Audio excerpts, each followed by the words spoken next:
Eee. Alright, let's do a puzzle rush.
Let's see here. If I check on h7, king f7, so not so good there. Queen takes e6. He intercepts there. Okay.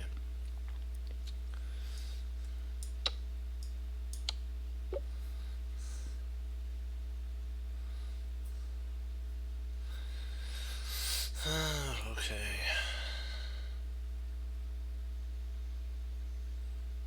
Let's see here.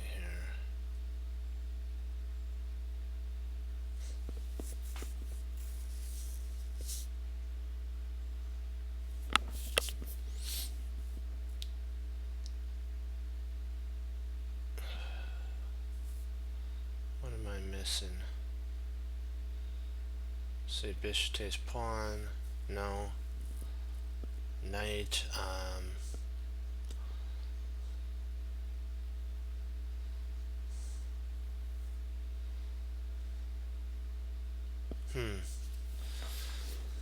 Oh, I got it. Double attack the queen and the rook.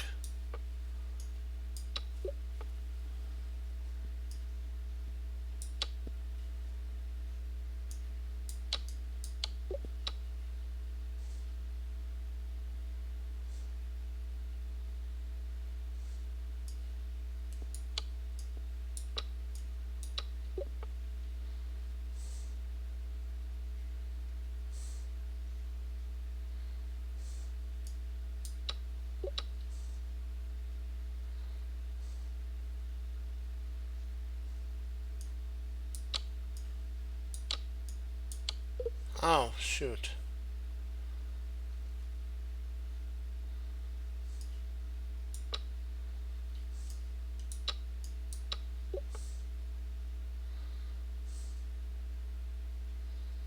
So bishop takes knight. Oh, that's not right? Uh-oh. Hold on, let me see. Where did I go awry here?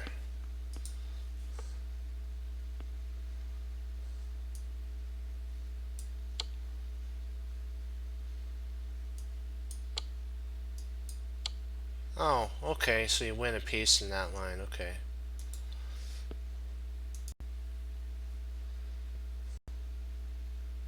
Should always go over these.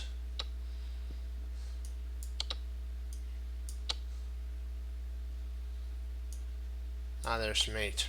Okay.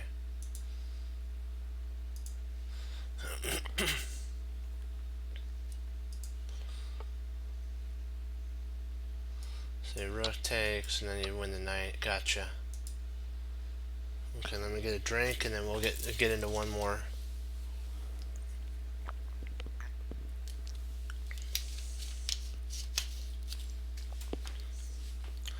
All right.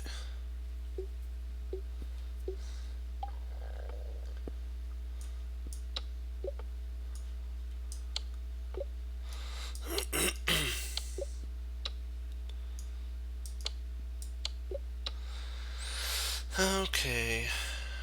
Check.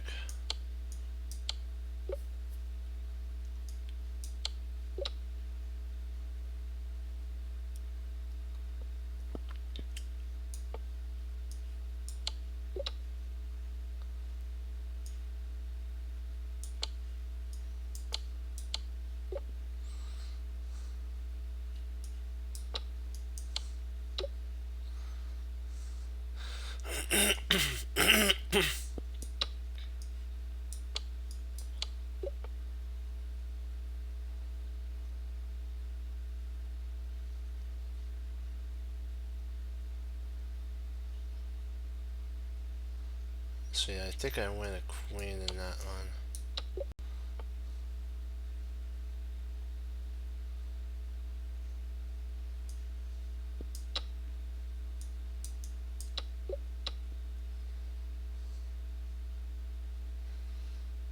Let's see here. Let's see, queen there. Oh yeah, knight takes here. Excuse me.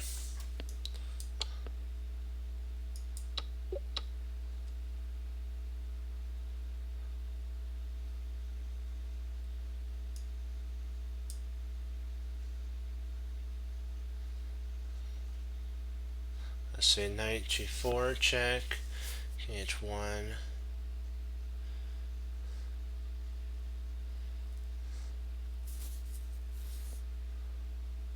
Yep, that wins a queen. Okay, f takes e5.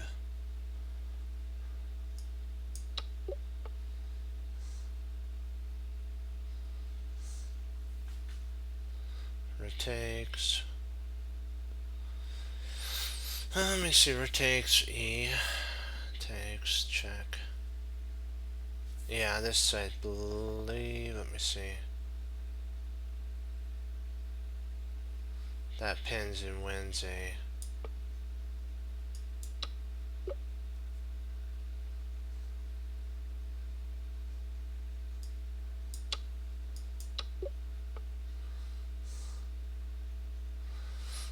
Let's see. Excuse me.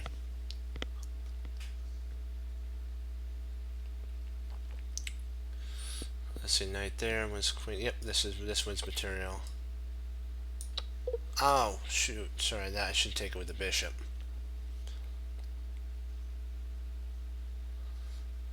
This is... No, that's not mate. That's check. And then I win, and then it is mate after this here. So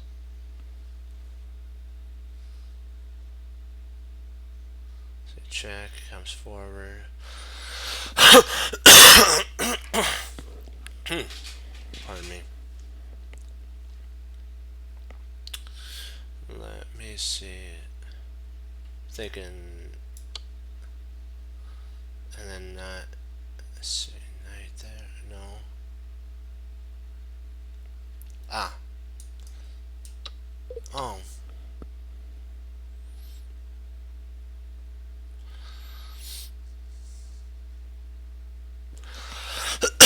What's it?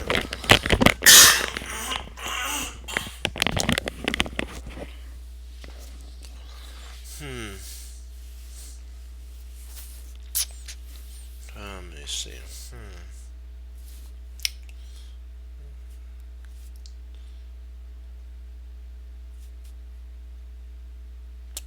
Boy, this is a tough one here. I'm thinking maybe knight. No. I wasn't sure about that one. I gave it my best effort. We'll try one more time.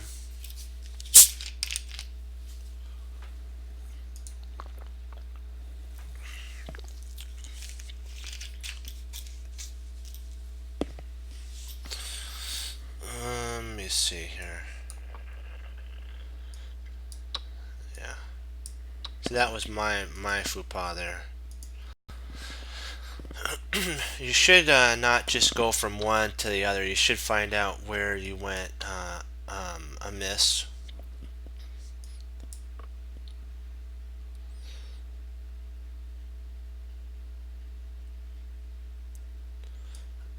See, that wins a rook. I missed that forking mate setup. But I gotta tell you that you learn.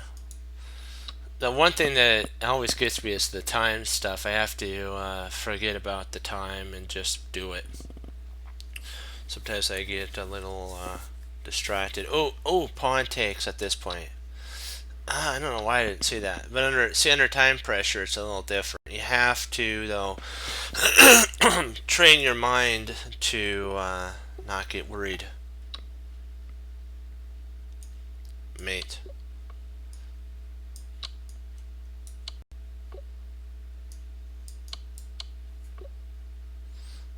You have to make it past a certain amount, too.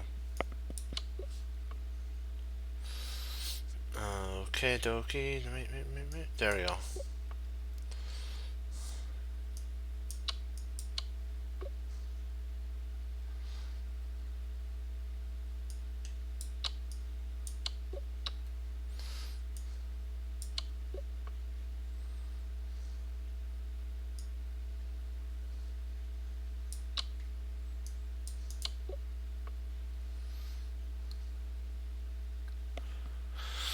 This sets up for a mate, so he had to take. That wins material. This is mate.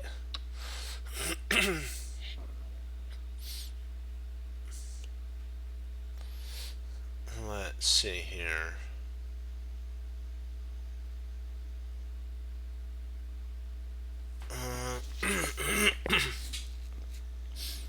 If I play F takes, that'd be a draw.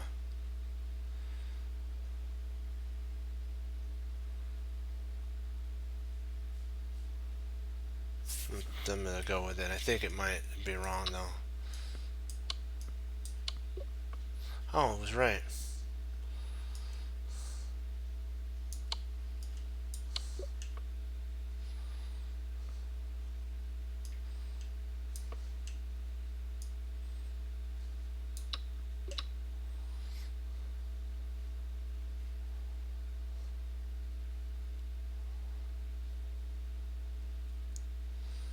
Let's see here. Let's see, there's threat of check. Excuse me. There's... Boy. Oh, here's the fork. I'd be on guard for forks. Oh.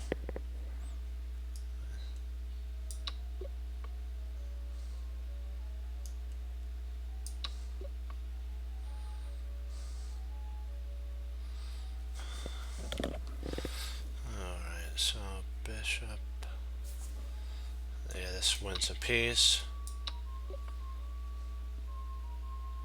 Let me see here. Oh, this wins a piece.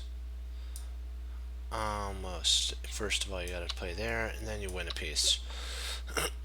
Then, checkmate. That wins a piece.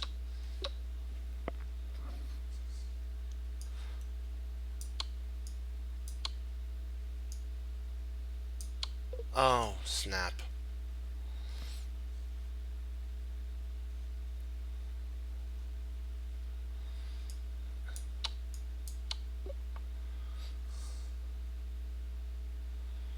Let's see here, so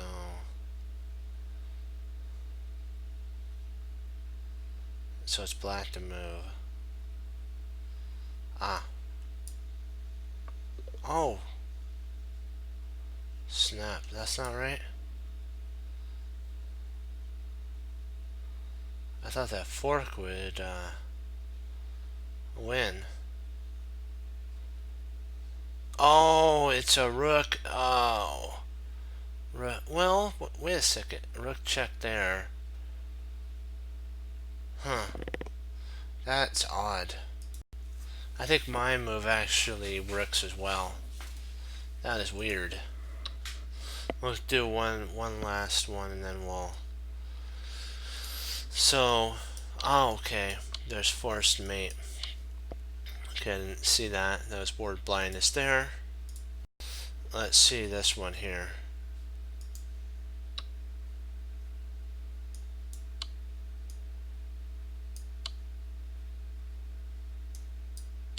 That's mate.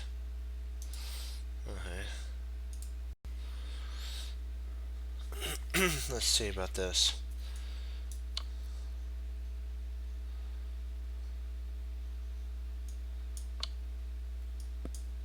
So now that works. Wow. Okay. That's interesting. Let me get one more sip and then we'll get started. One last one. I had a whole minute left, so I could have got up to like 27 on that one. Or 28, maybe 30.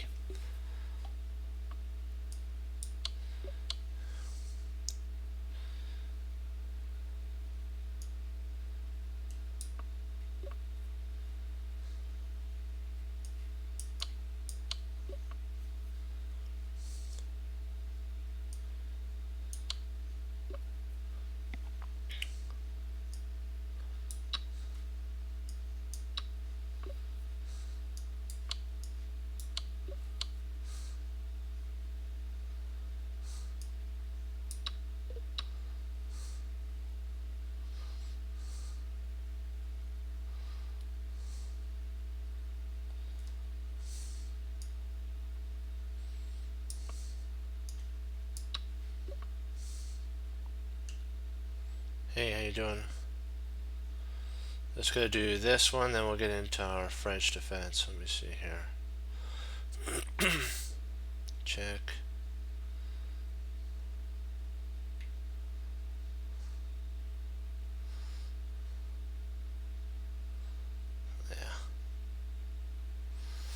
Yeah, because I was just, I do this to warm up a little bit.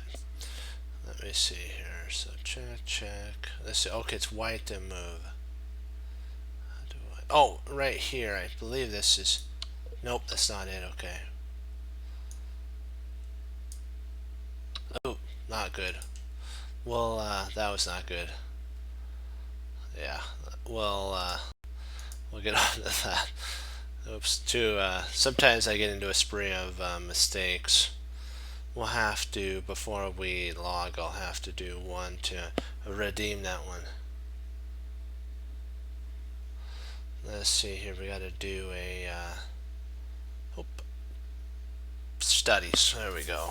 Let's get on to our French. Should always warm up a little bit, even with exercises. Like when you exercise, you should always stretch. Excuse me. A little hiccup there. If you like stretch your stuff, it'll help it so you don't get hurt. Same thing as it helps with information being brought into your mind. I found that I'm able to absorb a lot more information when I just do maybe 1 or 2 or 3 puzzle rush.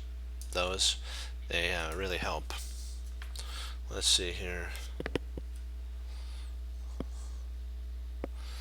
Yeah, I'm up to like 28, but sometimes I make a row of mistakes, and that's my problem. But I find that I get rushed, and I rush myself. So you gotta, if you're gonna do over the board play, don't rush. Make sure your moves actually work. You got plenty of time, because mate can be used in one. Let me see. I'm trying to figure out how do I write this one in here, because I want to put in the right study name. Hold on. So I'll just put fourth, alteracious move, fourth. Is it for the fourth or the Winier? Okay.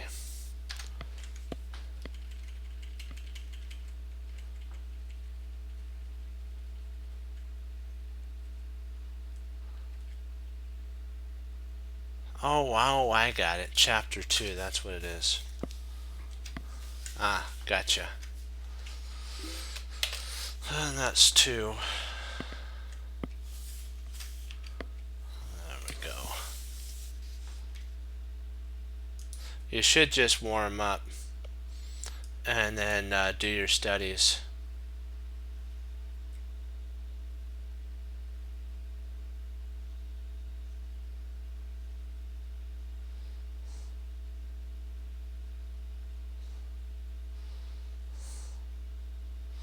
Let's see here, and enlarge this. Turn the board. Well, yeah, affiliate rating is an interesting thing. You have to always, you know, it's one thing I don't usually talk about because I just like studying on here.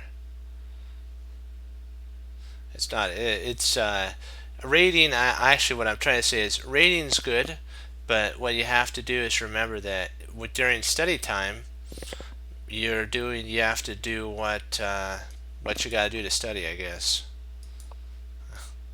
So it's fun. We're doing the French defense Winier variation at this point, and it's with the knight c3, I think. Oh no, he played knight g. Okay, this is a fourth alteration move. Knight g e. Why does it say? Yeah, white's fun to play. Oh, knight c3. Okay, and then bishop b4. Oh, okay. This is the. Wait a second. That can't be right. c3. Then oh, it's pinned. I think that's funny. They put knight g e2 here. It's actually because the knight's pinned. They didn't need to put knight g e2. It's just knight e2 because this knight is pinned to the bishop. Not bishop, pinned to the king. That's what I mean. And so that's kind of the idea right here. So that's if you ever do like notation, you don't have to do knight g e2. You could just do knight e2 because of this pin. Yeah, it's from a game. It's from F. This is the guy's name. Sorry, it's this right here. I don't know how to pronounce the gentleman's name very well, so I usually type him in when you ask. Versus, I think this is Krochnoi was who he was facing, Victor Krochnoi. So Victor.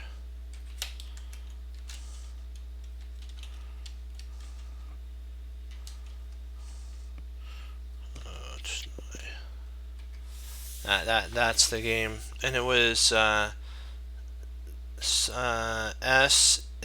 place they played at was SAO space Play-Doh 1979. Yeah, this is the gentleman who actually so this is a book from I'll just show it to you. I go over books and then I make studies so that the viewers can later on enjoy it and go over it, and then I also have access to it too, so it's kind of like cool.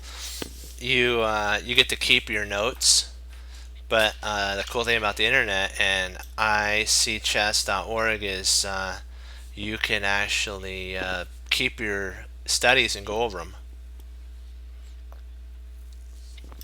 And then you have the engine also. If you ever have a question like why did they move that move, you can put it in there and see why they moved that move. So that's always a cool thing too. Okay, here, so D takes E. This is that line. So what he said first though at this point, white protects his C3 knight with knight E2 from potential damage of the structure, the pawn structure, because in the Winier, what would happen is you would push here, and then after, I'll show you the main line. This is the main line Winier right here. This is how the main line Winier actually works here and then here. And at this point, pawn takes, you would have a fractured pawn structure. But with knight e2, if black were to capture on c, the knight would take back, and you wouldn't have a broken queen side. Your queen side would still be intact. So this would be a beneficial road to go down for if you traded. But it's at a high cost. White's e-pawn is sacrificed, and there is no guarantee if he can regain it. So this move here it has a couple problems to it. One main problem is it blocks the bishop, and another main problem is it loses the e4 pawn to d takes e4, and there's no like what the author said, there's no guarantee that White can actually get that pawn back.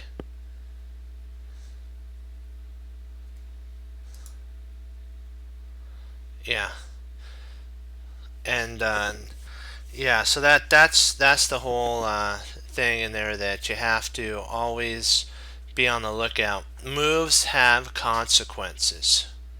You sometimes you're blessed to get a move that actually allows you to do 2 to 3 things. Sometimes you have to, actually that'd be like what my grandmaster teacher taught me, is that's the beneficial. You need to have a move that does at least 2 things, and that's the only problem with this move. It does a couple things. It protects this knight, and so the pawn structure doesn't get fractured on the queen side. But the drawback or the Aikido principle, is that it loses the e4 pawn, and you don't know if you're going to be able to get that back. That's a loss of, as I like to say, energy. The most natural move, black grabs e4 and dares his opponent to either regain the pawn or prove compensation. Black could try something if he didn't want to regain the pawn. Black could actually try knight c6 here, which would be an interesting setup. They can play that. And then a3 would be played, of course. And now we'd retreat back, because taking would be not worth the cost, because then they'd retake it and we'd lose our good bishop. So then we retreat back. e5, f6, f4, oops, not f3, mouse slipped there on my part, f3. Aikido principle.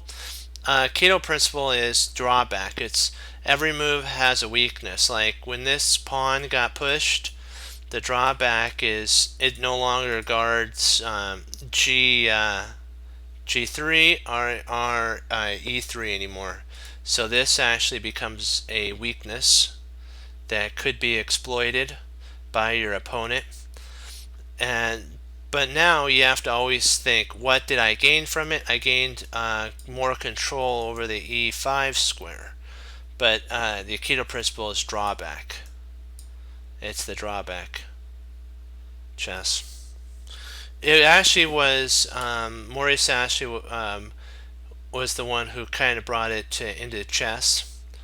He did a couple chess-based DVDs on what grandmasters don't see, and then he had 1, 2, and 3 like pieces on protective squares, all these different ones, and he said that the Aikido principle, or drawback chess as he calls it, is what helped him get his grandmaster title, because he was an attacker player, and what Mori Sashi would do is he'd wonder why he always would be one step behind his opponent, and the whole thing that he's behind his opponent on is his opponent would use his energy of his attack against him, and that's how it works. It's kind of we've actually seen it before. It was on Karate Kid with Mr. Miyagi when he fought in the after the battle inside the arena, the ninja arena. That was the Aikido principle in its finest. Was he did not even touch the guy. The guy actually basically defeated himself. The sensei.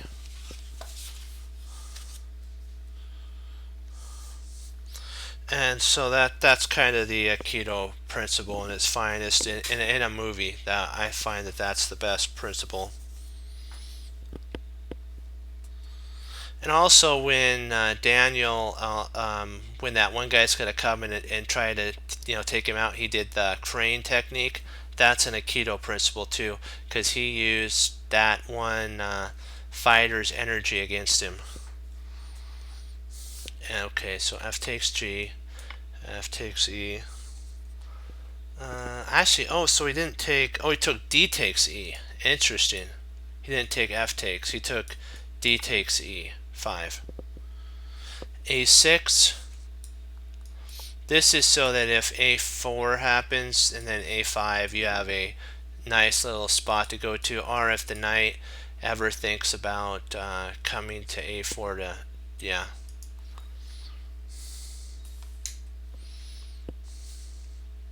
So queen D3, and then knight to H6 with the idea of in-routing into F5 or F5 and trying to get an outpost. When he finds himself behind in development and struggling to basically make it. He's behind though. But he did lose out. Black did lose out on getting a pawn. So sometimes what you can do is, I forgot which, I think it was, not sure if it's Krochnoi, but I remember Yasser Seirawan talked about one person that he knew, Grandmaster, that would just, if the pawn was allotted to him, he would grab it and hold on for throughout the whole entire game, defending just to hold that one pawn. I think it's Krochnoi. I'm thinking. I may be wrong. Yeah, I think it's Krochnoi. I might be wrong, but because Grandmaster Yasser Seirawan knew a lot of the great grand masters, and so he tells some really cool stories on the U.S. Open one. He tells about a lot of his experiences through his chess career, and it's really fascinating to actually hear about that. There we go. Here.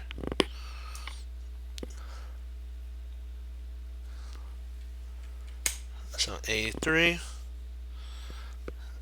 Okay.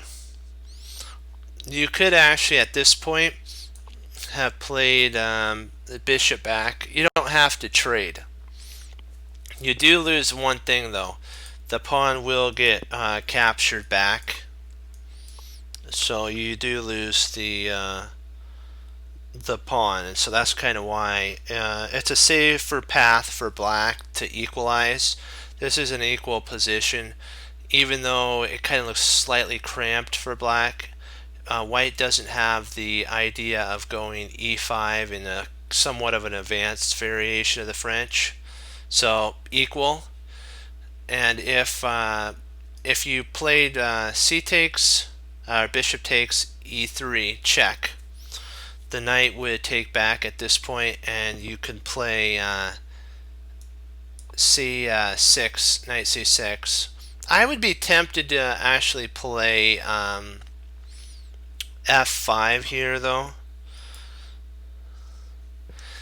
This counters, because if here, then the queen can actually take. So if the knight were to take, the queen takes, and here, now you're countering. You're still up a pawn.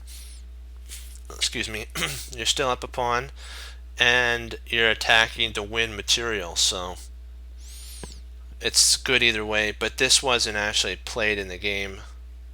But I just wanted to show you the idea why the knight move was played to C6 rather than F5. Would have been tempting. I think the reason F5 might be a little too soon is that queen H5 check G, and then potentially you can play queen G5. But I think this still is a slightly beneficial for white. I think it's still equal though, because you're still up a whole pawn. but you are down your really nice light squared, dark squared bishop. So you gotta always think: is it worth it? Maybe. Okay, so c6. Okay, bishop b5. Now the knight is pinned, so you can't win this. If d5 was played, pawn takes, and then bishop e6, queen takes e4, and then knight f6, and now black is black's fully mobilized, and he's got all of his pieces out. He's got like 2 tempos, so he can actually, in theory, castle and go for a KO. So knight g7,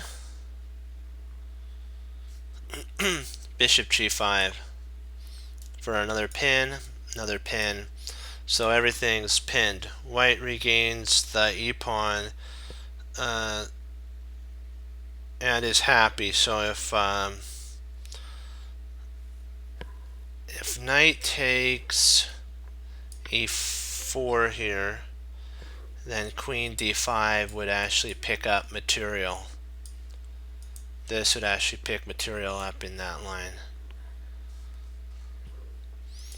So f6 was played here, bishop e3, and then white castled. Now there's no pin, and this pawn is still under fire. Queen d2.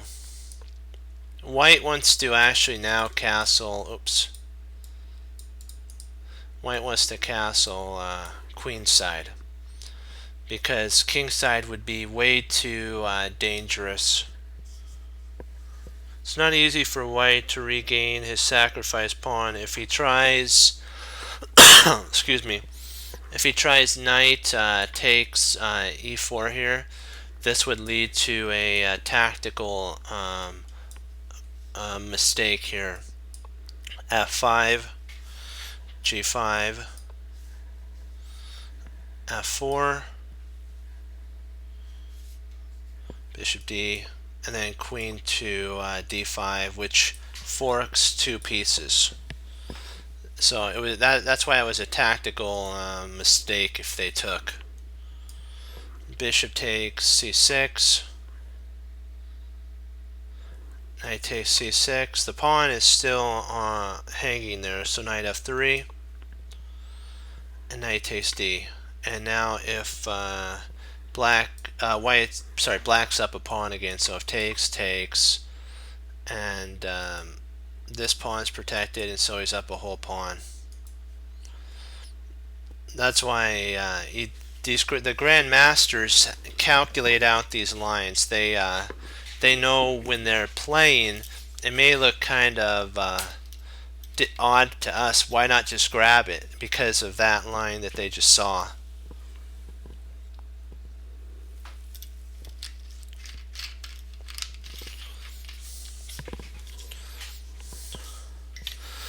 They didn't get to be grandmasters because they didn't see like that far in the future. They see long distance. Now f5 can be played here. This is a really strong move now. Now the pawn is cemented. There is no, and the reason, if you were thinking why f5 now, potentially this knight could actually take the pawn. So black wants to hold the pawn. Let's see, this one is saying,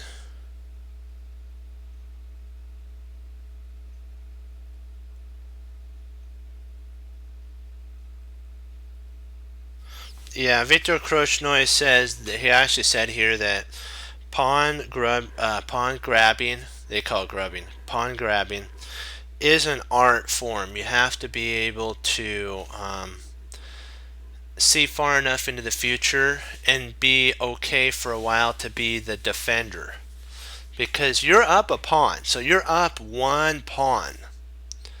It's not like you're in, so when you're defending, don't feel like you're defending in theory.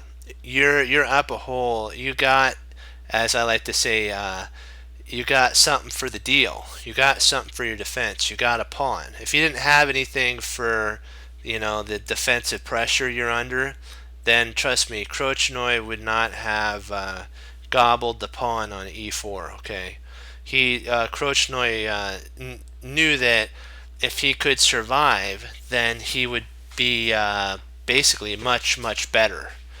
And this would always be something that would be tantalizing for his opponent to always be thinking, how do I get my pawn back? How do I get my pawn back? Grandmasters don't think that way. What grandmasters think about is, I've kind of listened to like Grandmaster Yasser Seirawan and Maurice Ashley. They look at compensation for the pawn. That they White looked at it as maybe so that he wouldn't lose their structure, the queenside structure's integrity. That's why he gambited a pawn, to keep the integrity of the queenside together. See, the queenside is together, but remember, like we talked about, the Aikido principle, everything has a drawback. Now White's going to have to see that extra pawn just sitting there, desiring to regain that pawn, but White can't. And that sometimes is a pain in the drain when you gambit. Yeah, if you're not used to gambiting, you'll want to get your pawn back, and you'll miss tactical chances for the compensation of the pawn.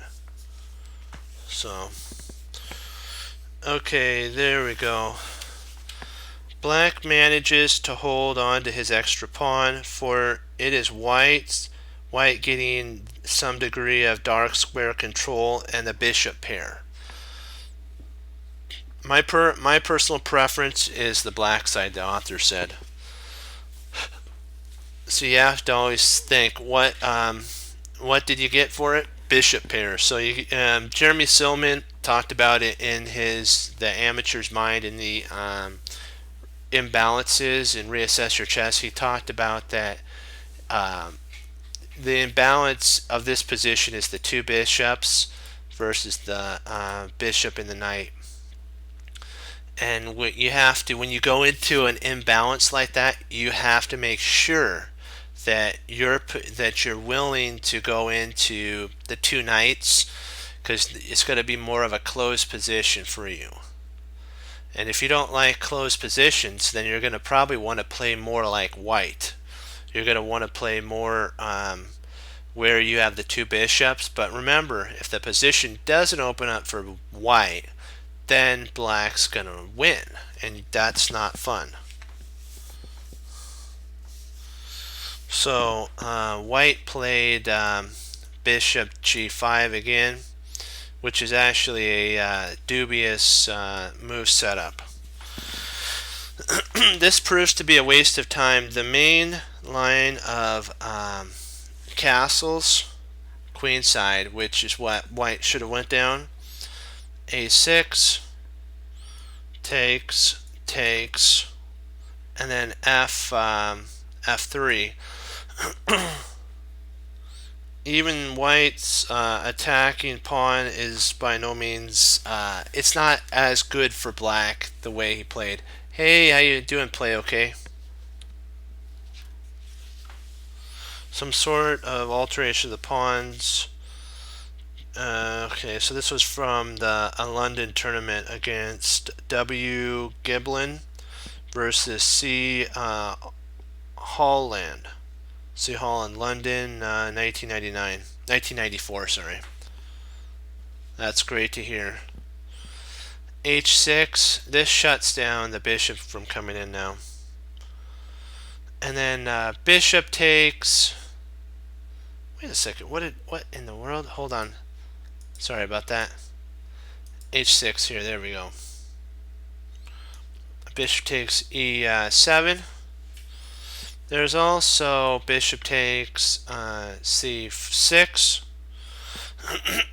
And then b takes c6, giving black an open b file for an attack when white castle queensides, because white will castle queenside. And so knight takes bishop. So now it's the light squared bishop. So black did give up their bishop pair, but they have white gave up their bishop pair, but they have a better light squared bishop than black's. But black has one compensation that white doesn't have: an extra pawn. And of course we know that Victor Krochnoi loves his extra pawns, so that's a good thing. So castle queenside was played here. Opposite wing castling. He says where the east meets the west. So this is like the west and the east. That was a joke by the author. Okay, so knight d5, bishop c4, c6 to cement this knight in. Also makes the bishop slightly bad though, more bad.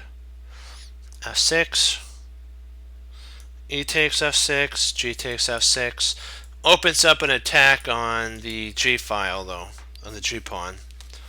So everything has consequences.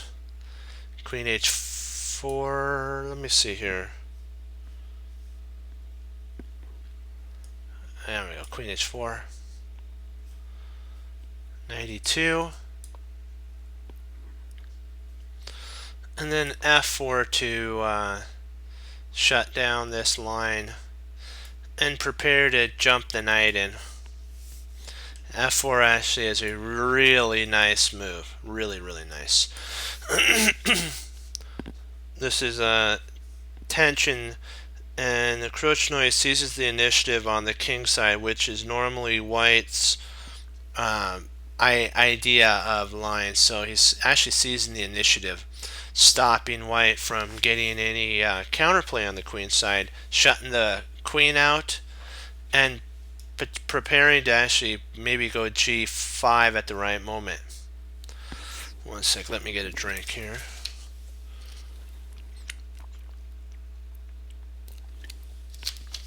That was good. Some good tea. Okay. Let me see here. So F, D, G, D to G, 1. And then you have queen e f2. Queen to f2 puts the pressure on the knight through the pin. Also prepares knight infiltration. And basically shuts everything down. G6 was played here. Rook G6, I mean. White attempts to attack at this stage and feels like he needs to go for the 1-2 knockout. But we know that we just grab a pawn and we can hold on. Krochnoi, give him a pawn. Really? He wants a pawn.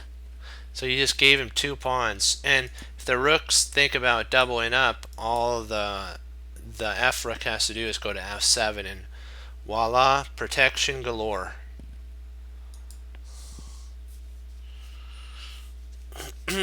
So HG1. There's the rook we talked about, F7. King B1, which is actually a waste of time here. The reason it's dubious is it's a total waste of time. There's no dark squared bishop. There's no threat, let's just say. Excuse me. They're saying that batter might have been actually to try to get the pawn back. And at least then you're down just 1. And maybe you can reroute your pieces in via there. But this does actually absolutely 0. This allows for queen e3 to actually try to win another pawn and attack the queen at the same time. Queen d1. And then the knight comes back to e7, exclaim. This kicks, yeah. You don't understand the back back here? Okay.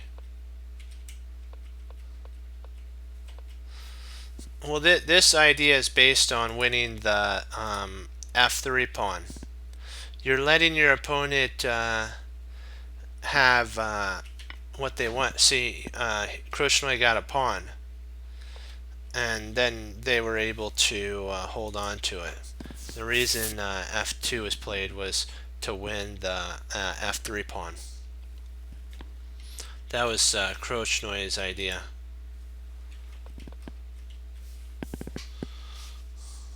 Did I answer your question?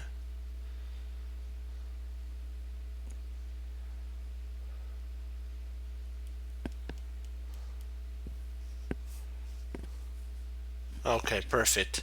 Just wanted to make sure I did. If you have any more questions, put in there and I'll do my best to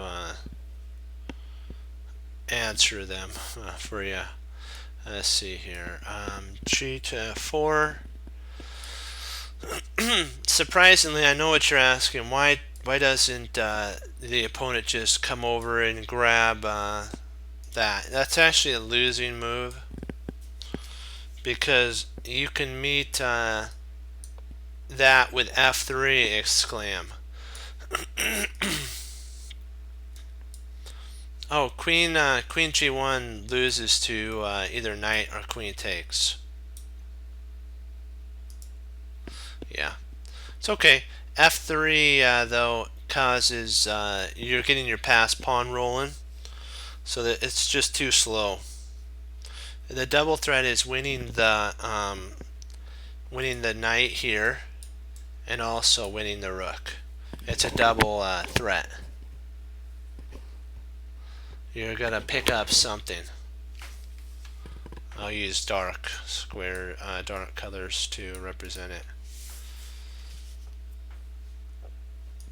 That's why they had to retreat out. f3 still is playable.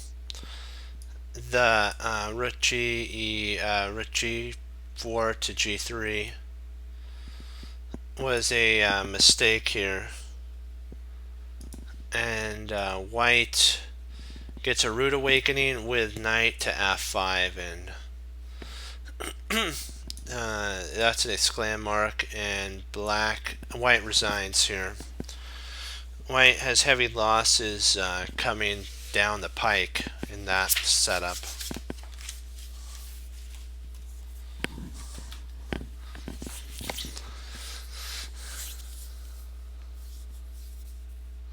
And that's the whole this idea. I'm thinking that if rook h1,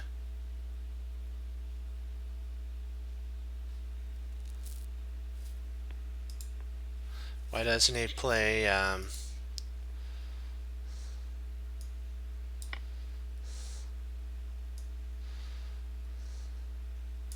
I'm sure he could play that, but Krochnoi wanted more out of the position.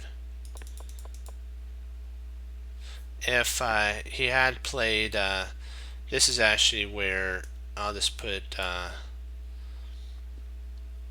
let's see, better. Black is winning here. I'm just going to put the winning symbol because that's what's happening. If they had played here, let me see.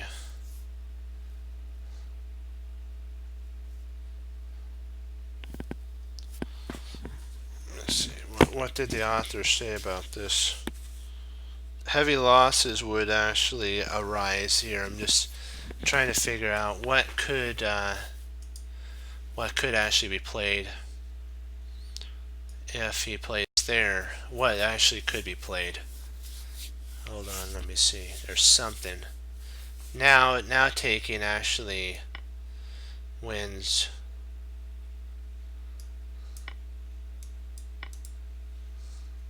There has to be a reason why taking right here. Oh, because bishop takes. Ah, that's why.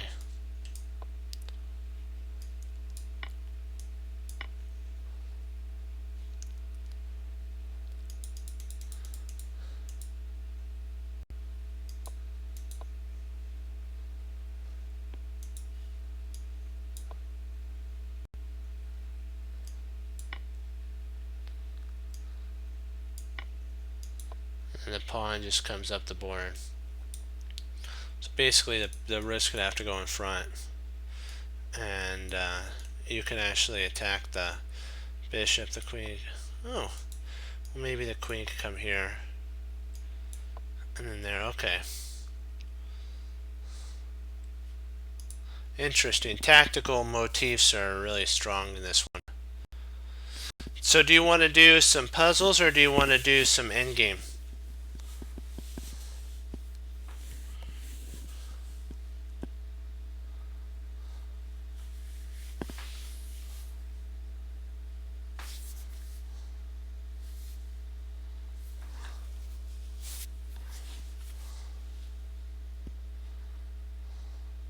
Okay. We'll do some puzzles and then we'll do some endgame. Alrighty. Let's do it to it.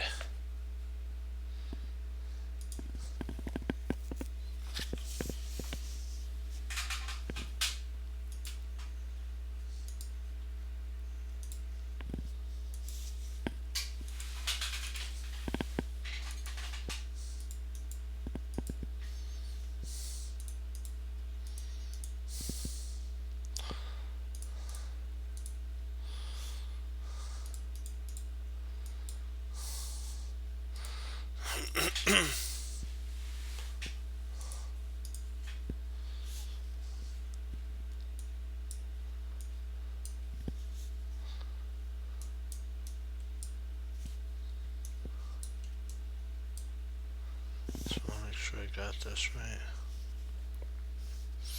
Yep. Yeah.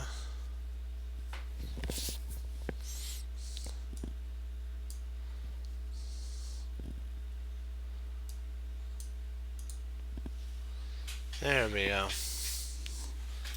White to mate 2.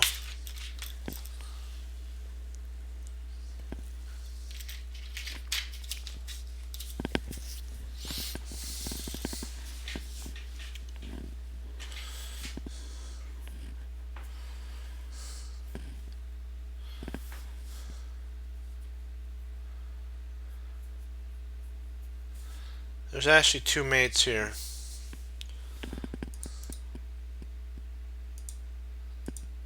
There's one more mate.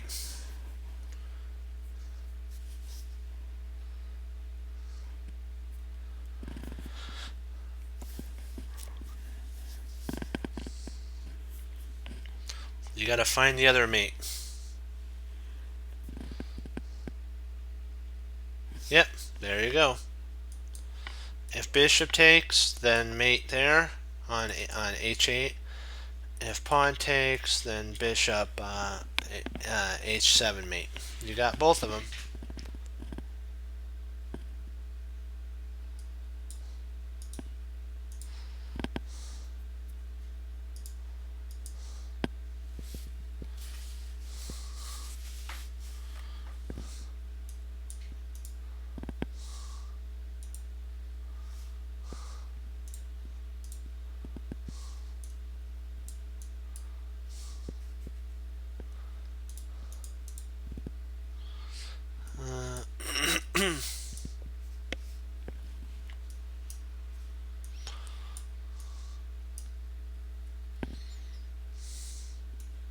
One second.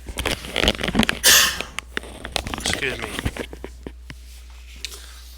Okay.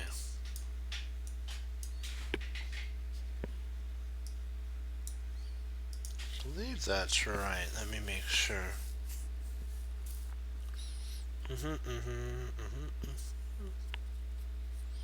Yeah.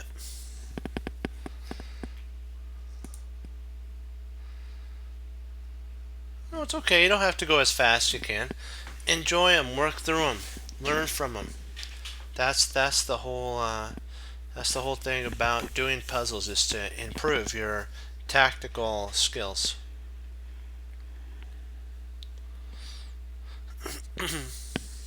So,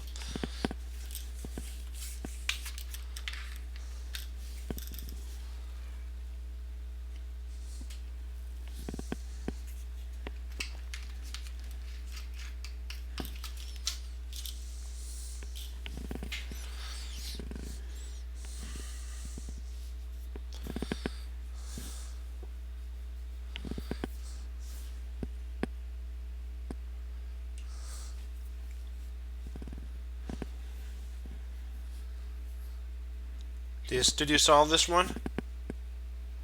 You got it?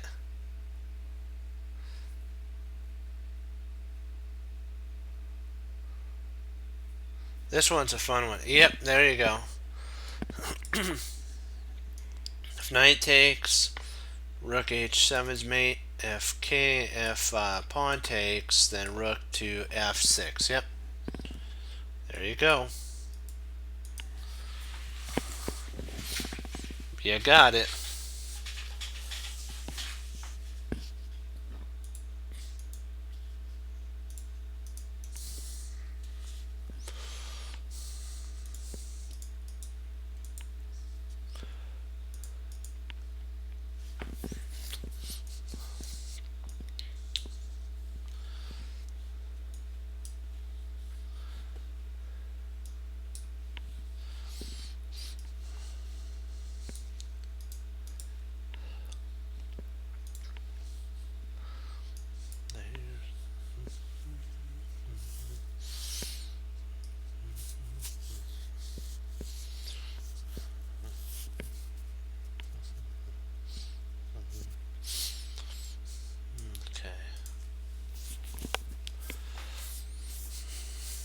There we go.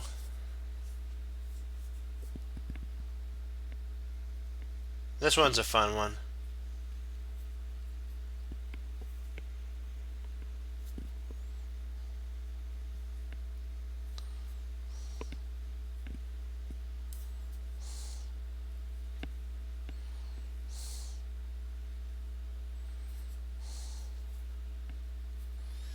Yep, got it. Boom.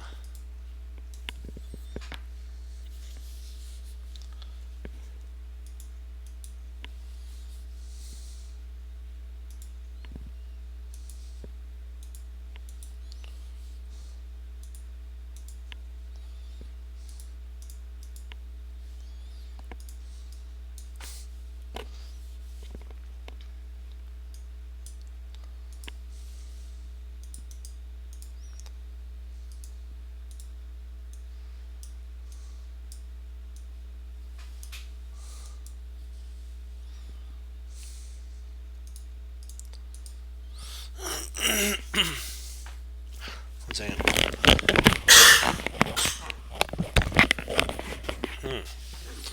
Excuse me. There we go. Yeah, this is a pretty straightforward one. Can't miss this one.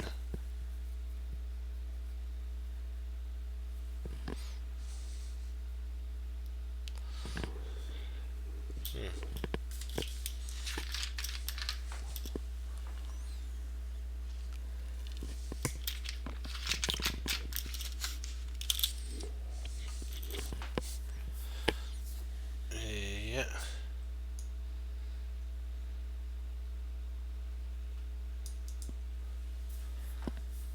Do you got it?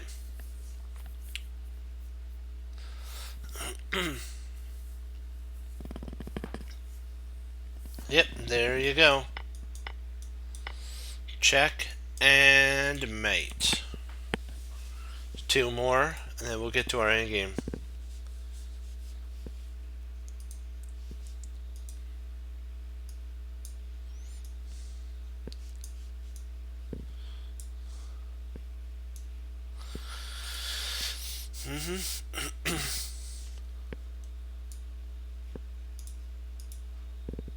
Man, this must really be painful because black is one square away from queening and they end up losing.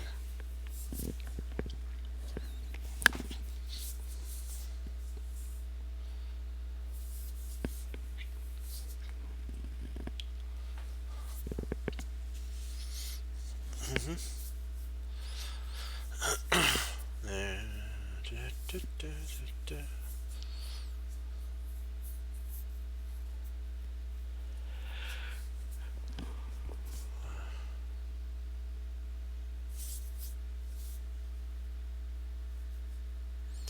Do you got this one?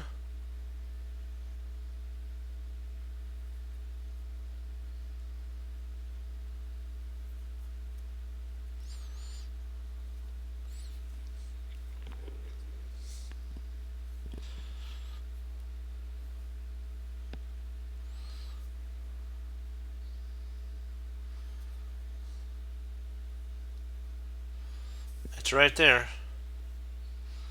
Just relax and see it. It's right there. Just relax your mind and see it. No, this is right. Yep, you got it. You got it. You got it. Nice job. Nice work. One more and then we'll get to our end game. Great job there. You stuck with it and you got it.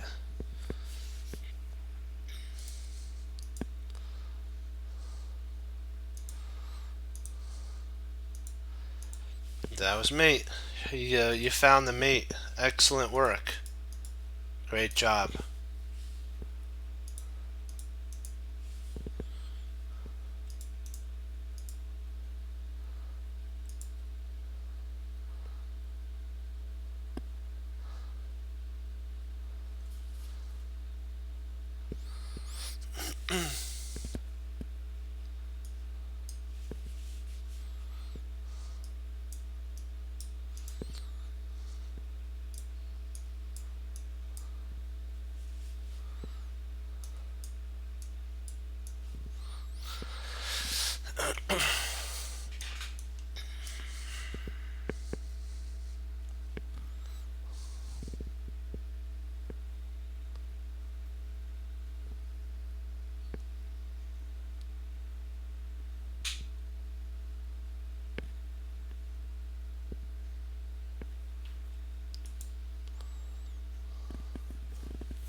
Yep. Boom. That's it. And then we'll get on to our end game now.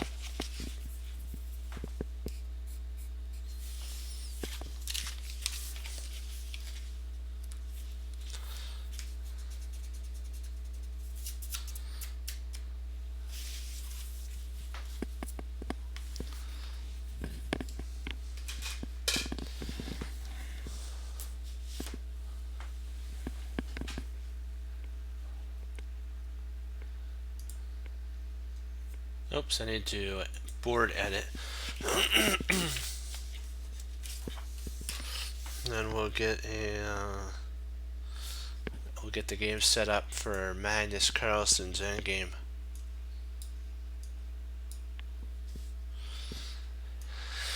Okay.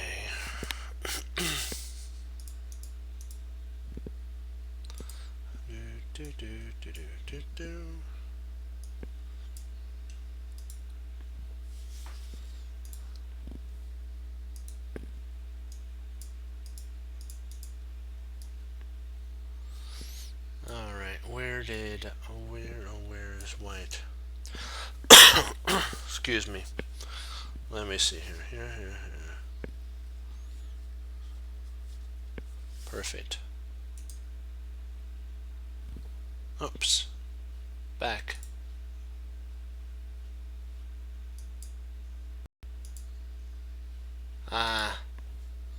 Right, I have to reset it up again.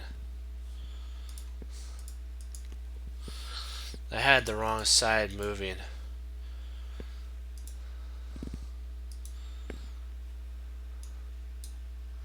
So good thing I didn't make a thing though for it, so that was good. Let's see, where's he at? Where's the knight? Knight's there. Okay, king's here. It's gotta be black to move. 1 second.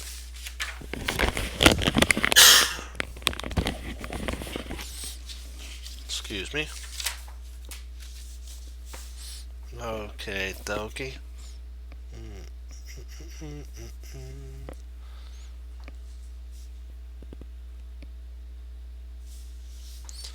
Okay, turn it into a study.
I think I spelled it right. Let me see.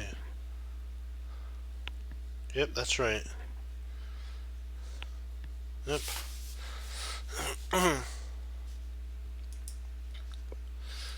Yep, it's black to move here.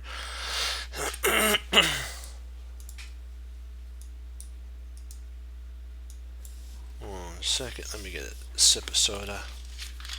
Or tea.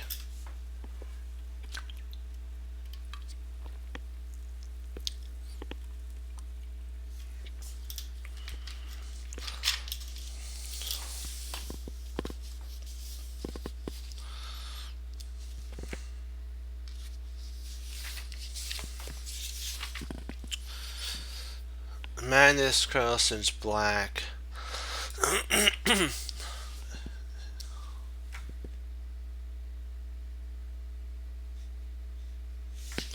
He actually played a mistake here. H5 is a mistake.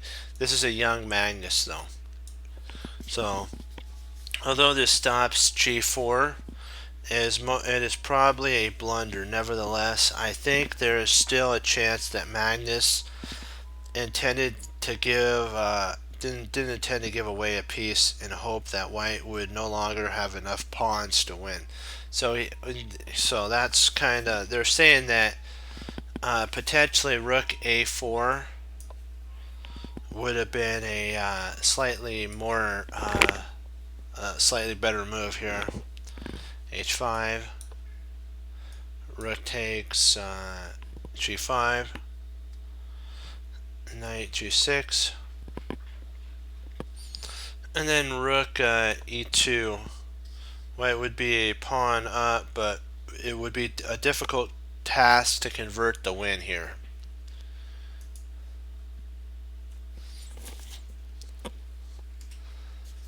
Now, if he played knight G3, this is a double question mark because rook G5 actually skewers the king and the knight.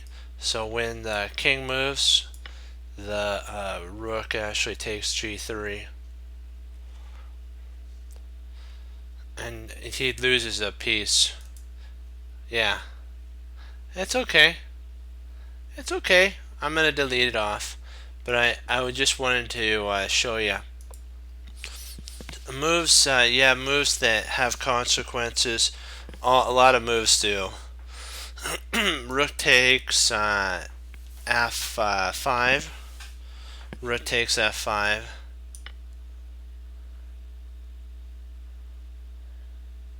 No, it's okay. Hey, you got to try ideas out, and that's how you improve. That's the only way you're going to get better. Try ideas out. And then knight e3, bishop f3. Not bishop, sorry, rook f3, I mean. Knight takes c4. Rook takes g3 check. King f2. Rook takes c3. Knight e5. And then g4 gets a going. After g4, black is left with only two pawns. White is left with only two pawns for the remaining piece. If rook c2, king e3, rook takes a, d4, and black drops his rook at this point, so it's over at this point. It'd be a game, set, and match.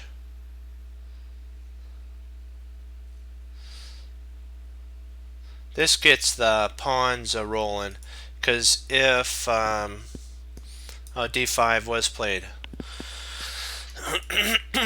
g3 was played here.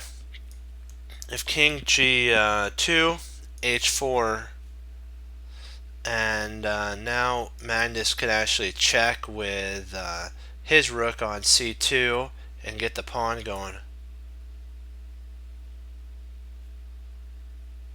Yep.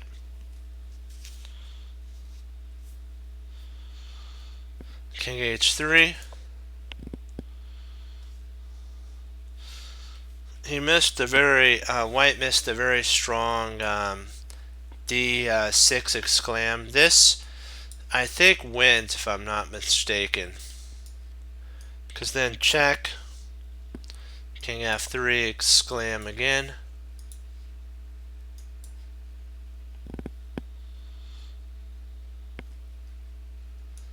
d2,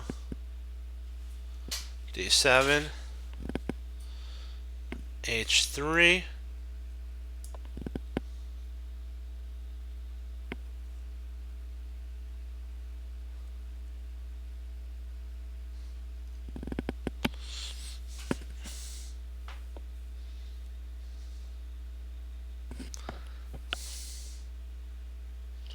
king see.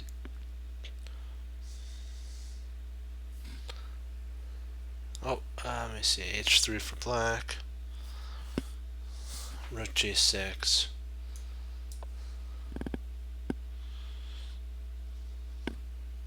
king h7, and then rook takes g3. After which white wins easy here. Rook c2.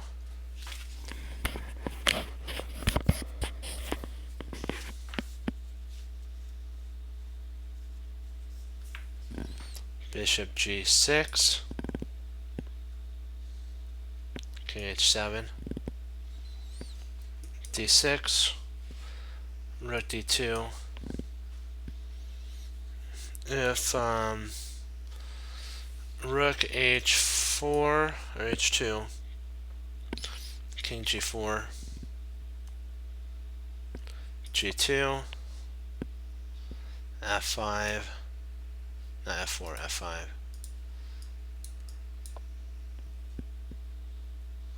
h3,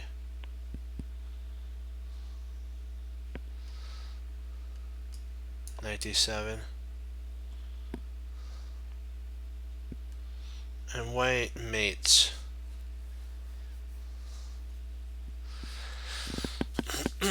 White checkmates.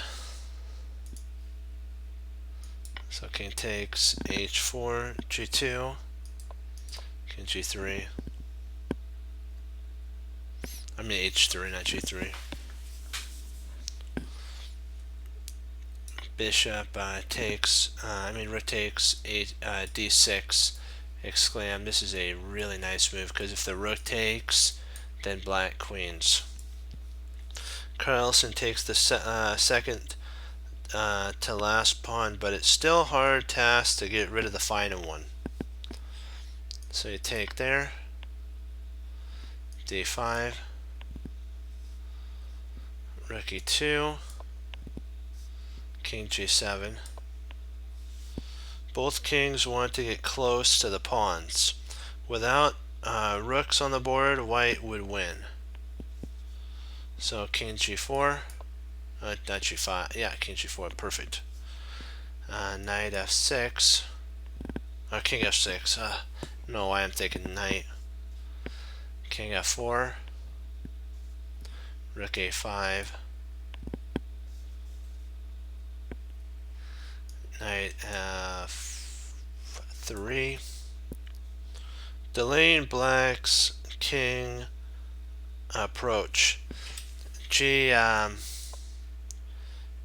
This is actually the check with g4 is actually a better move.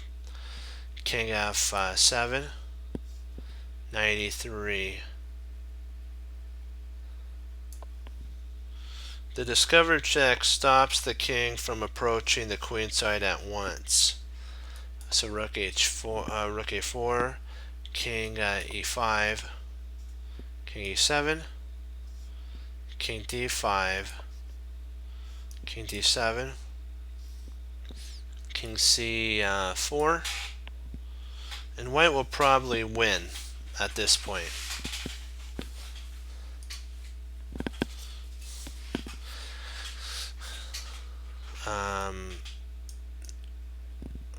A4 check, exclam here.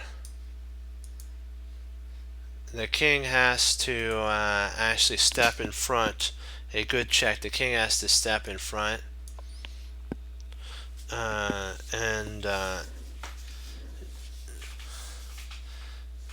There's a Norman that brings his king across. This allows Magnus's king to get closer to the queen side as well.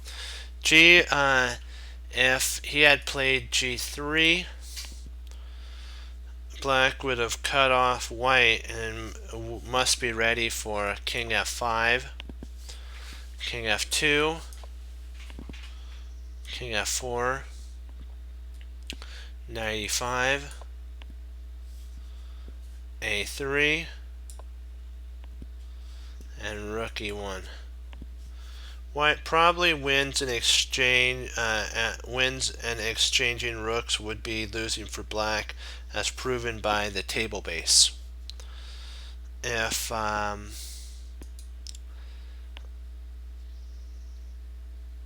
a3, let me see, king g2.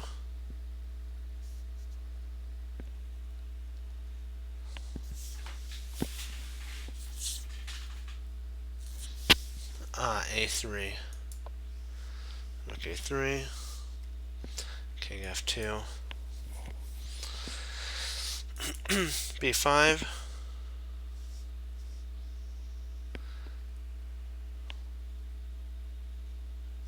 knight e5, a5, king e1, a4, knight c6, rook c3, knight b4, knight c4, a3, and black has no chances at this point of holding. So if b5 here, which is actually a winning move, this is a winning move. King f2, so you get the same type of play. F4, maybe 4, e2, Rook a3, d4,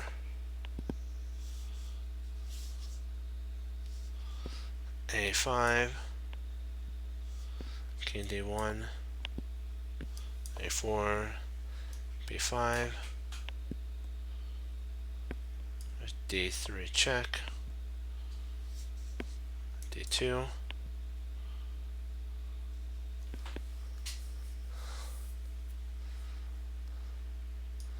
h3, c1, and it's hard to tell whether white can win or not at this point.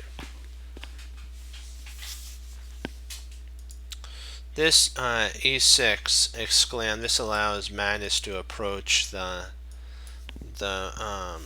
king. Knight d3 check was actually a mistake here. This helps Magnus. d5. What the author says that a better chance would have actually been rook d2 for white to try to cut the king from any play. a3 check, king e2, a6, knight d4, a5, rook d1, king d1, and white probably wins again here.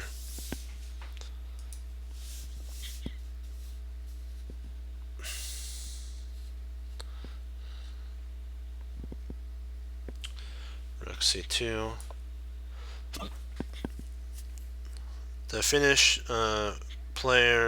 finest player to cut off black's king, so he's trying to finish off the king by cutting the king off, but it's not going to work here. King e2, and then b5, exclam, kaboom. Magnus could simply have acted like the hedgehog and have done nothing, but he tried to swap off the a2 pawn. Knight d2, a5, king d1, if knight b1, h3,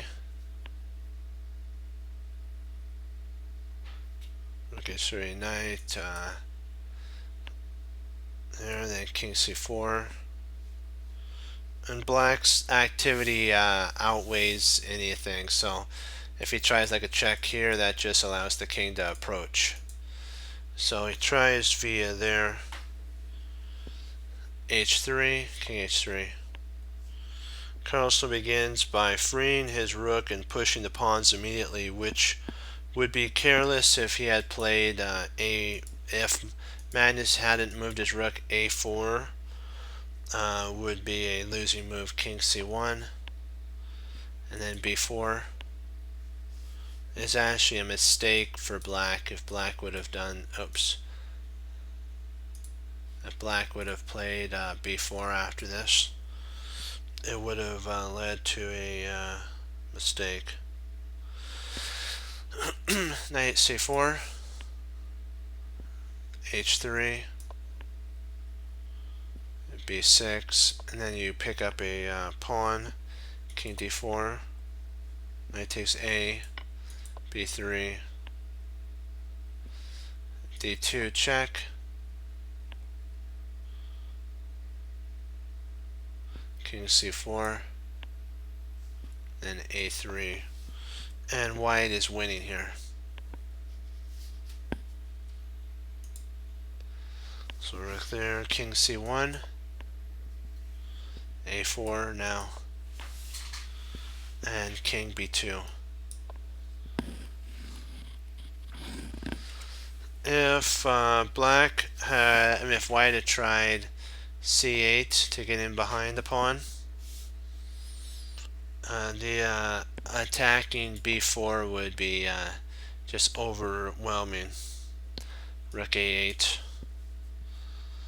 and a3 is actually a mistake here. So this would be a mistake. King b2, c6. Oops, not c5, c6.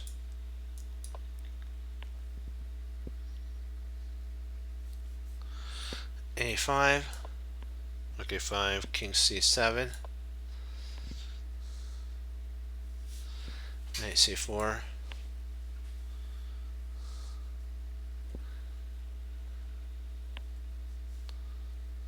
rook c3,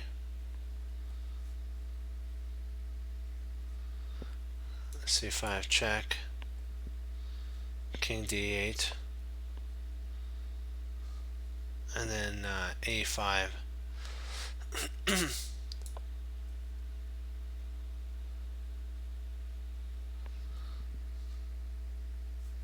And white wins, because if you're thinking rook takes, then knight b here, and then there's a pawn, and then if you try pushing, a3 gets played, and it's winning for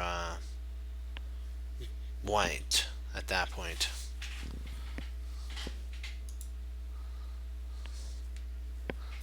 Rook h1 check is actually, oh, this is winning here. It's an exclam. An important check after king b2. Rook h2. Black is finally able to exchange off the a2 pawn. So king b2, b4, exclam at this point. This is beautiful because he's going to be able to exchange off his pawns.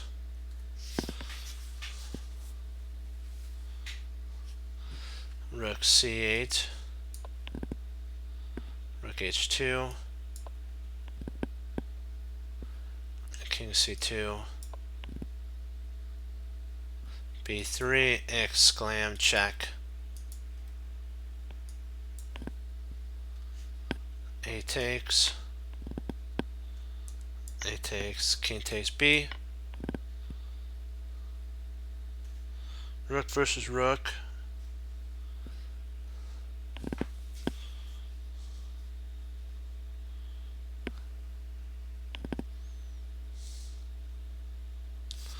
Let me make sure I did this right. Hold on, let me see real quick.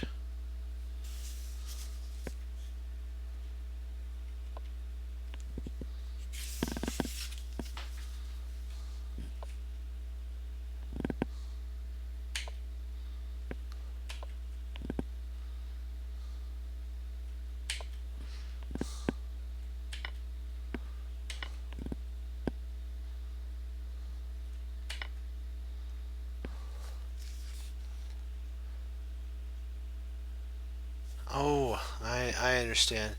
This, don't be tempted to grab this. This loses to this sneaky little move here.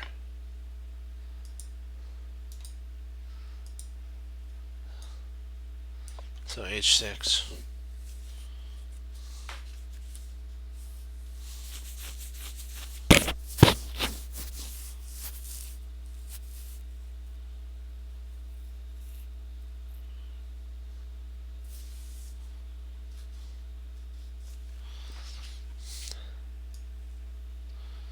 Knight c4.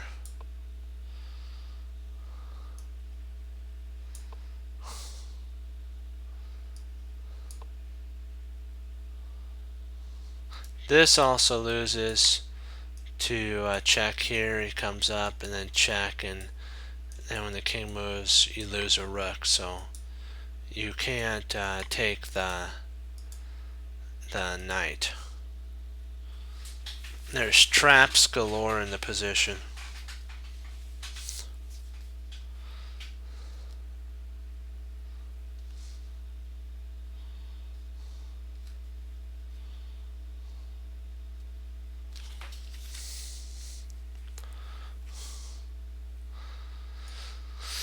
Rook c7, rook d8 check,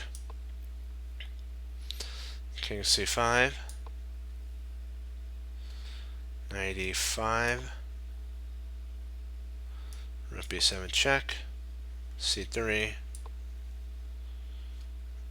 h7, knight b3 check, king b6, king c4, h4 check, king d5, h5 check, knight e5, rook h1, long distance check, c4 check, king c7, g8, h5, knight e5, king b7, rook g1, king c7, rook b1, h2, rook c1 check, king b7, knight c6, h5 check, knight e5. I know this is looking repetitive, but this is actually what's in the book. This actually is played out. c3, h5, d6, h6 check, king c5, h5 pin the knight, rook e3, c7, king d5, b7, g3,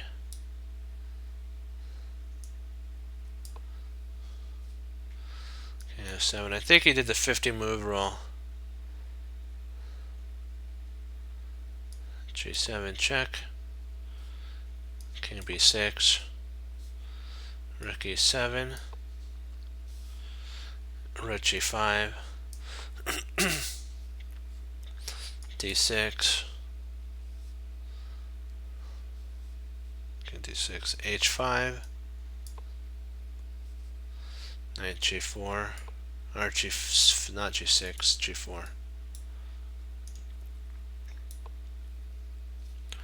rook h1, knight f6, h6, rook e6, b5, d5, and then rook h1, knight e4. Manus did not lose interest in fighting for the win just because he had a lost position. He was also shown great resilience by enduring a long grind, and so this was an excellent endgame.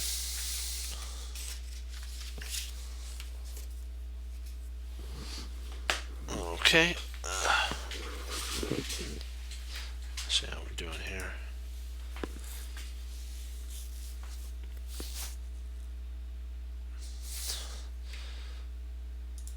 All right.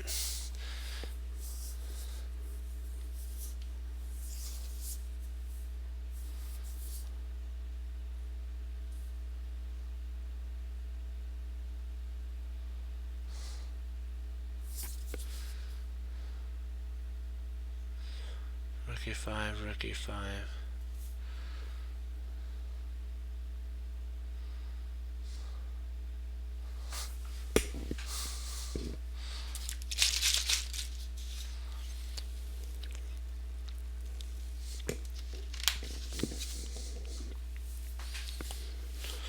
Do you have any questions? Well, I might be able to do a couple more. I'll do 6 more puzzles. I'll do the rest of our puzzles, and then I analog. I'll do 6 more puzzles.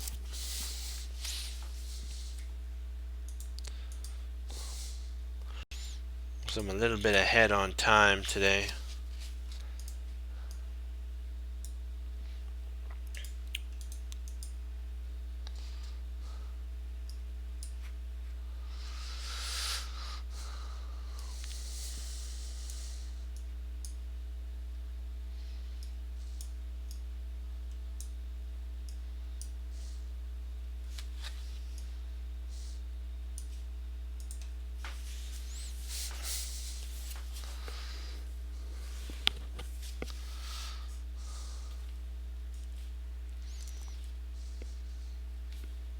Okay. Let's see. Excuse me. Alright, white to mate 2.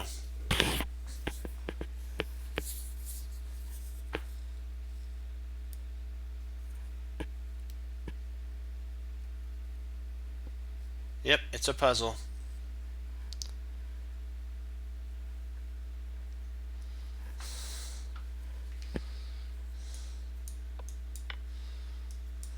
There's your mate. Kaboom.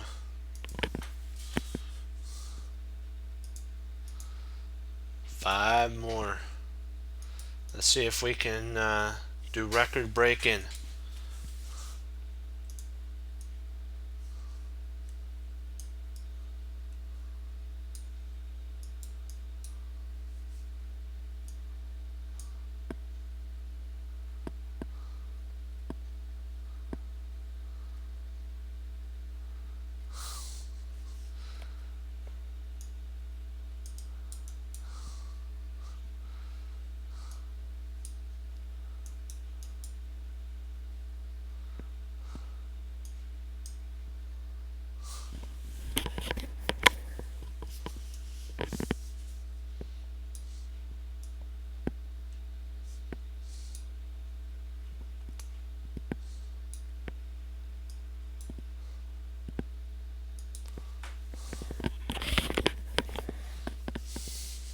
Oops, wrong.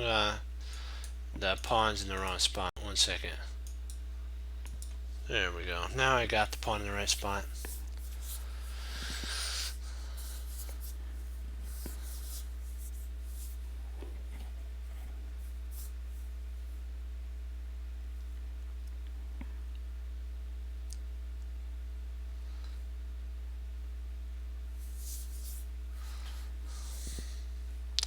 Let's see if you can solve this one. Should be a walk in the park. Mate 2 for white. So that lessens it.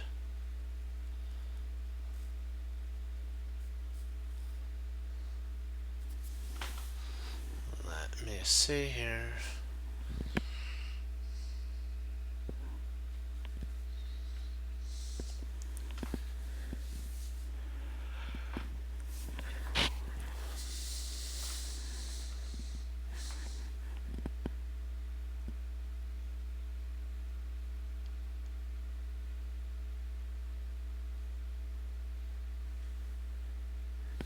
I think that, let me see. I think you're right here. Let me see.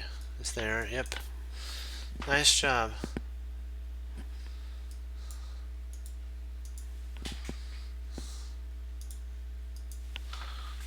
All right. 4 more. You got to get in on the fun while there's still puzzles left.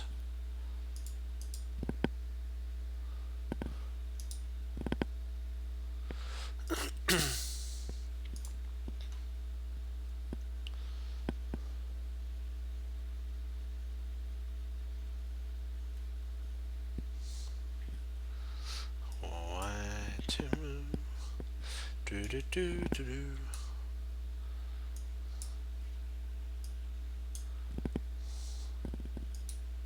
White to move, mate in 2. Come on, we got this. We got this. Hey, how you doing?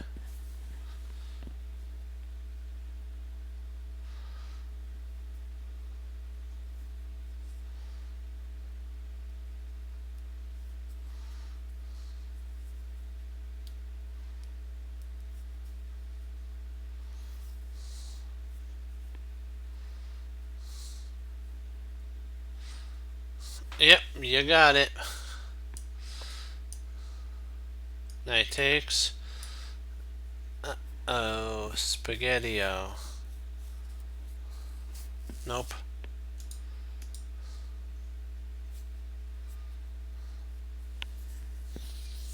I think it has something to do with e5 at this point. It's Queen e5.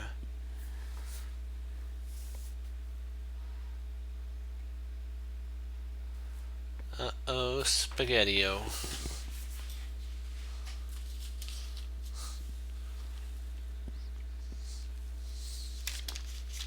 Right idea, just needed to not have it be a check. There we go. 3 more. You gotta get in on the fun of the puzzles before they're all out. And it's white to mate in 2, so just for heads up, white to mate in 2 while I'm putting them out there.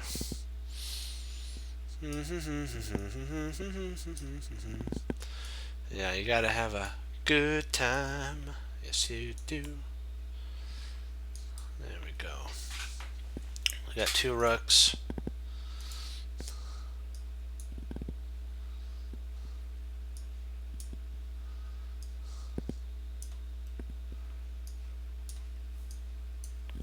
I think that's right. Let me see. Yep. There we go.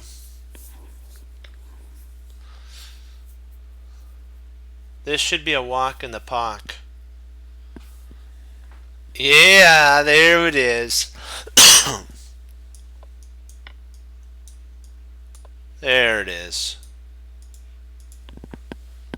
2 more.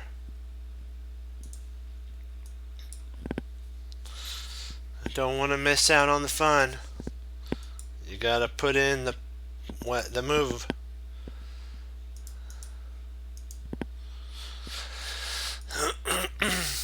You gotta put in the move.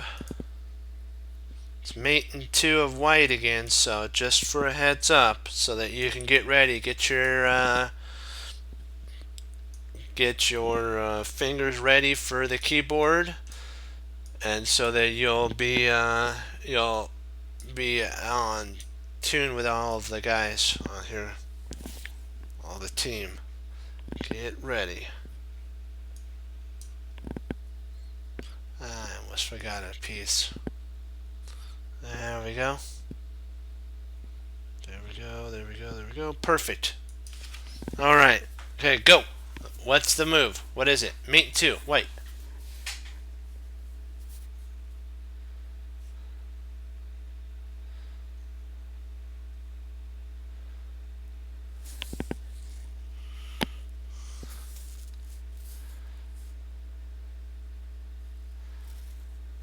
This is another walk of the park.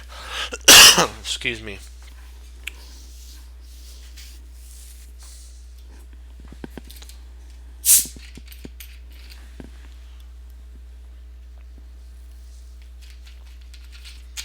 Congratulations. That's a pretty tough one to find. There you go.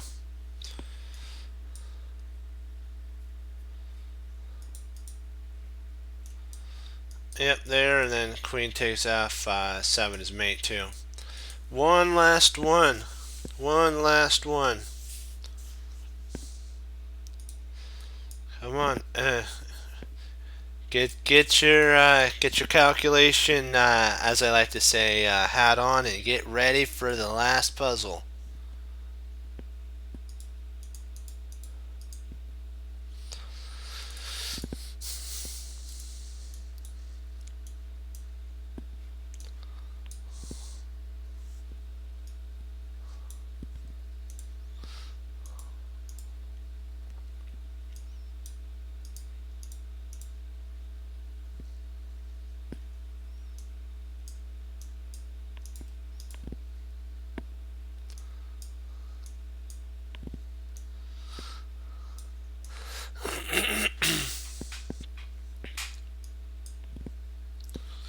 Gotta make sure I have all this right.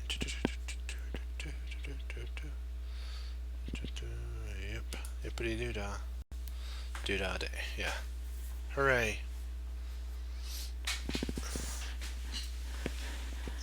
If you know the Scholar's Mate, this should be a walk in the park for you. This is a Scholar's type of mate setup. That's just a hint.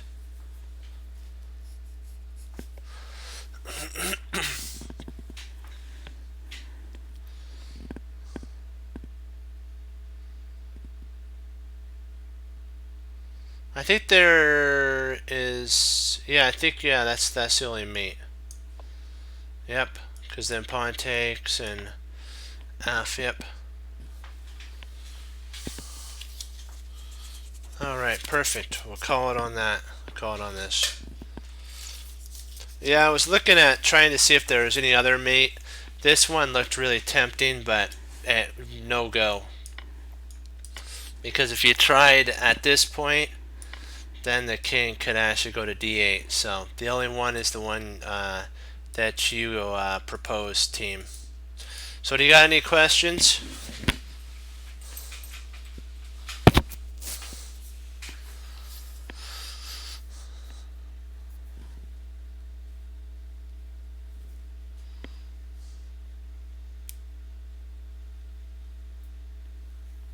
Okay, perfect. Congratulations on doing all the puzzles. Great job, great work, and that was fast. Excellent. What we have to remember, though, is that you have to take what you know and apply it, and be willing to do something with it. And that's why we do opening, middle, end game, and then we do like puzzles, which is like our middle game.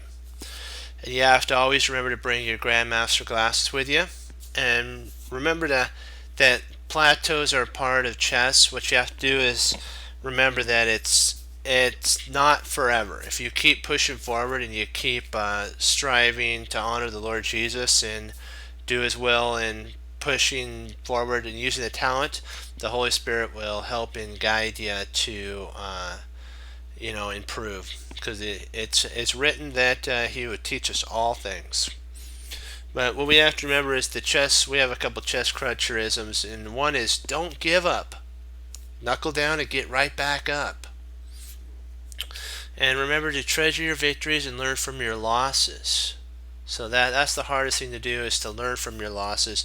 And remember that mistakes do not define you. It's how you handle the mistake that defines you. Because it's not if you're going to make a mistake in chess, it's just when. And how do you handle the mistake? Do you let it take over the entire game, or do you say, you know what, I made a mistake, I may have to move my piece back and restart my plan again? I might lose a pawn, but you know what? One thing I have to remember to do is that just keep with my plan of staying calm and playing good over the board games. Remember that every long journey begins with one small step.